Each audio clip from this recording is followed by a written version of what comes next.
Okay, we can start. Yeah. Okay, let's go. Thank you. Let me just. No, apologies. Sorry. No worries. Okay, Thank you very much. let me know when. Okay, Right. perfect. Yeah, right. Thank We you. are back at Tokyo. Hi. How you doing, brother? I'm good, man. How are you? Very good, man. This is the first time we've met. This is weird, right? We've been working for like nearly 8-7 months together. This is the first time we actually met. I don't think you've even seen me. Yeah, no, it's awesome. And this is the Tokyo. Oh yeah, it's a great event. I'm having a lot of fun. And yeah, it's just awesome to see. Put a face to the name. Yeah, You know? yeah. Absolutely. What's like the power of networking, the power of actually seeing like people face to face and getting things done? Yeah, it's really great. Like you can connect with so many people in the same environment and build relationships and connections that are really hard to build normally. So I think there's a huge benefit to coming to these. It opened my eyes to that. Working with different business partners, seeing you guys, building connections in person, solidifies the relationships that you already have, and it also allows you. I think it's really great. And it adds that extra layer of transparency, right? And I think that's something the industry's probably been lacking. Where now you actually need us, you're not facing us, and it's a face. People into direction here. Yeah, absolutely. It's a lot more human. It's a lot more connected. I like that part. Yeah, exactly. Let's talk about the market. I mean, January. It's been a roller coaster. Up, down, up, down, up, down. But like the general trajectory has been flat. The roller coaster, but the end result is us being pretty much. I'm okay with that. There's actually a lot of opportunities in those times, and that's why I love trading. That's why I love BTCC. I just use this as a time to accumulate all at the same time. Yeah, I think it's a good time. what are some predictions in terms of what you think maybe the next month, the next 6 months, all the way up to the end of the year? Like, do you have anything you're seeing in the day? Oh yeah, every day. Well, what we're seeing is Europe just lowered their interest rates, right? Which means there's going to be more liquidity there. We know Trump's policy as well, lowering rates, so back to the markets. And I think over the next couple of months, generally between 6 to 8 weeks after the lower, we see a lot of liquidity coming, right? And so prices, generally speaking, if we follow previous trends, and in the so I'm looking kind of a couple months. I think it's still going to be kind of a roller coaster ride. The general trajectory, once we get 2 months out, it's going to start going back up again. And I do think that we have yet to peak in this cycle. So there's still a lot to be excited about. I have to huge yes on being farming and the community. Because that has been one of the most, I think, of this bull market and it's going. But what are some of those quick fire takes you have now? Yeah, that's a good question. I think with XRP, there's so many amazing things that they're doing. I think the had was a really good example. It's insane. Yeah. I've seen anything like that. It's a Yeah. massive flight. $1.2 billion acquisition, and now they're going to try to build the XRP. It's trillions of dollars in the ledger. Hopefully, that's their goal, right? And it's just incredible. Like a really simple team confidence in the future of what they're building. And so I'm super excited. Many other projects in cryptocurrency that are doing things at that scale. Outside of maybe like a couple here and there, like another pretty good one. But yeah, those are like my favorite thoughts. Yeah. I would say Hidden Road. You're probably one of the only people I think that understood just how big of an acquisition that was. I'm just speaking of like Hidden Road was big market makers and like institutional funds like on the planet. Yeah. Like why have the capital for money? They're going big, right? They're going to be in charge of a lot of money.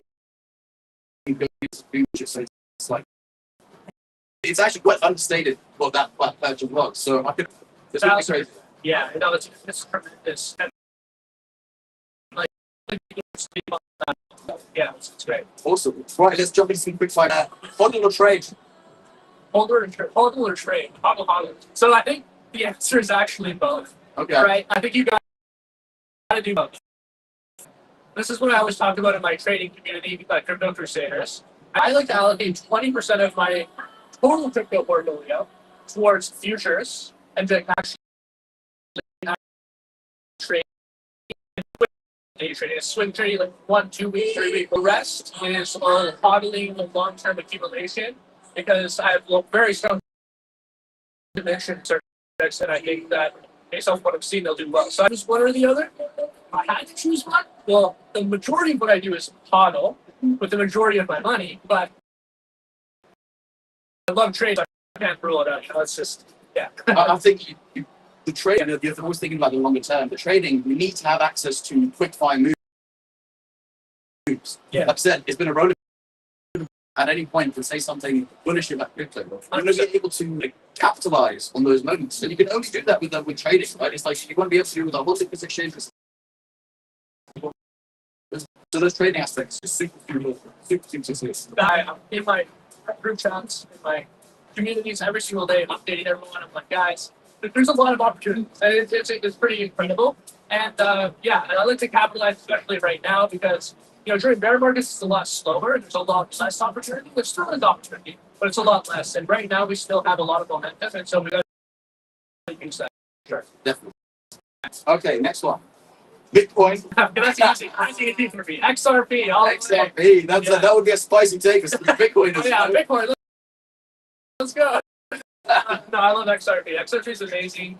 That it is a great, universally agreed upon store of value. So, it definitely serves its purpose. But when you look at it from a functionality perspective, there's just no comparison between the two. Bitcoin's a very proof of work mechanism that I think is a little bit more dated. It's not necessary. Some people do really look for secure, but you got to also look at it from a perspective of largest corporations in the world that are able to actually tap into the industry and monopolize. So I do think there's a lot of flaws in that argument too. And so they're solving real world problems. They have the functionality that people need to make their lives easier. And I think any good, needs to have that. Yeah, I think Bitcoin's a good store of value, but XRP, that's my answer for sure. The XRP, I'm going to tap with that 100%. Yeah. The Bitcoin is fuming.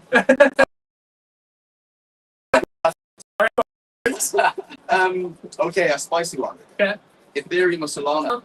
I'm going to go with Solana, kind of sticking to my basis of functionality over 10 years, I guess. Around for longer, but I do think that Ethereum, unfortunately, has been very disappointing. I think a lot of people kind of echo that sentiment. And so if you look at performance too, their digital assets, I think that really echoes how people feel about it. I don't think there's any reason to choose Ethereum over Solana or XRP, and that makes it a really tough sell for me. So I'm going to go with Solana. Well, yeah, and I think, again, I keep saying this, but the user experience for the users of Solana who are onboarding everything has just been immaculate. Yeah, comparison to Ether. I think Ethereum had that big bull run in 2021 with the NFTs. Yeah. Everybody was like, this is perfect technology. And then it was just done better on Solana, but cheaper, less price. And the creation of Pong Fun and the teachification of basically crypto, right? Yeah. Quick access, quick user experience, quick everything. And I think that's what people have, like me, like you, like everybody else. Solana has just tipped that scale a bit more, but it's been Solana. I completely agree with 100%, yeah. Agree. Meme points or utility points? Utility points. All the way. All the way. I kind of had to distance myself from section because of a lot of what happened. I just couldn't really put myself there anymore because I feel like points, they did wreck a lot of people, and it gave a lot of people a really bad view of what came in to meme coins, and they were expecting to make very fast. And it kind of became like a casino in a way, where I think that goes against the core fundamentals of what cryptocurrency should be. I think ultimately it's great that we can have things like that exist in the ecosystem, be able to build whatever they want in cryptocurrency. But I do think that a lot of it left a sour taste in my mouth, and so I personally try to distance myself from that's too mean, really. And I love utility. That's what I focus on all day. To add a question I've genuinely interested to ask you. So, why do you think there's been something these quite a lot of utility coins? Why do you think people have maybe tipped the scale to meme coins? Do you think it's been more of a to actually create something of value. So people have decided to just say, why would it's like the thing that's the most transparent is the input, to make it zero eventually. But what do you think there's been some like that tip that scale for your traditional retail guys? I think it's a complicated one, but what I would mainly attribute the reason for the huge growth of meme coins was impatience. Ultimately, when it comes to building the product high, and sometimes it takes a little bit more time than people want it to, and they want to make money fast, right? Exactly. And so then we kind of create this culture where we're like, oh, like we get $10 billion market cap, and we can become overnight millionaires, and like people get this idea in their head that they can be like this next millionaire, and it attracts like a certain type of perpetuated snowballs because there's a lot of people that are into that, like kind of gambling and doing that kind of stuff. And so I feel like it grows, and it does get a lot more people involved in cryptocurrency, but ultimately, so some younger and less experienced people don't fully understand the intricacies of how it all works. And so, yeah, I think that's the impatience, and I think that's why when it comes to what I do with Crypto Crusaders, I turn my attention and focus on kind of teaching patience to people because, making money in any industry, I think it does take, a lot. Cryptocurrency is no different. And if you are going to get impatient and FOMO and, get too emotional, you're going to get wrecked. And it's the perfect place to do that. Just the workplace. It's just coins. I've made a bit of money. I've probably lost all that I've made, so I think that's the sadness of meme coins, I guess. It's the way. Regulations or absolute decentralization. Like I'm decentralized all the way. I mean, I want to see decentralized systems built. I want to have freedom with their own money. I want to see self-custody, access to the systems that the banks have been abusing and taking in people's money in for all this time. Like I very much decentralized bank. That's the main reason I got into cryptocurrency. So I'm going to say decentralization. I do think that to a certain degree, regulations need to exist, but at the same time, it can never get to a point where it's stopping. Fine and difficult balance. Lean towards decentralization. I think the whole aspect of crypto and that is everybody who gets crypto in this period has a philosophy to why they agree. I think the philosophy of decentralization and ideals of what would be reasons everybody's here. Right? It's like there is the philosophy aspect of in fact make money, etc. And the community it's that philosophy that everybody's super. Absolutely. Last one for you. Spots or I love both. Both. That's hard. Yeah. tricky one, right? Yeah, it's tricky. If I'm to choose, I'll say I just enjoyment wise, I love it's just so enjoyable. It's something that I find extremely interesting and something that I can just kind of do all day long and not really get bored of. And so I'll say futures, for me, setting up a recurring buy every single day for a set amount and just continuously buying, and that's great too. I like watching that passively grow as time goes on. But it's not a super active thing for me where I'm trying I'm not timing my spot buys, but futures, I'm all in, looking at the technicals, so paying a lot of attention. And I would say the number one place to trade is the Crypto Crusaders, guys. Honestly, that Discord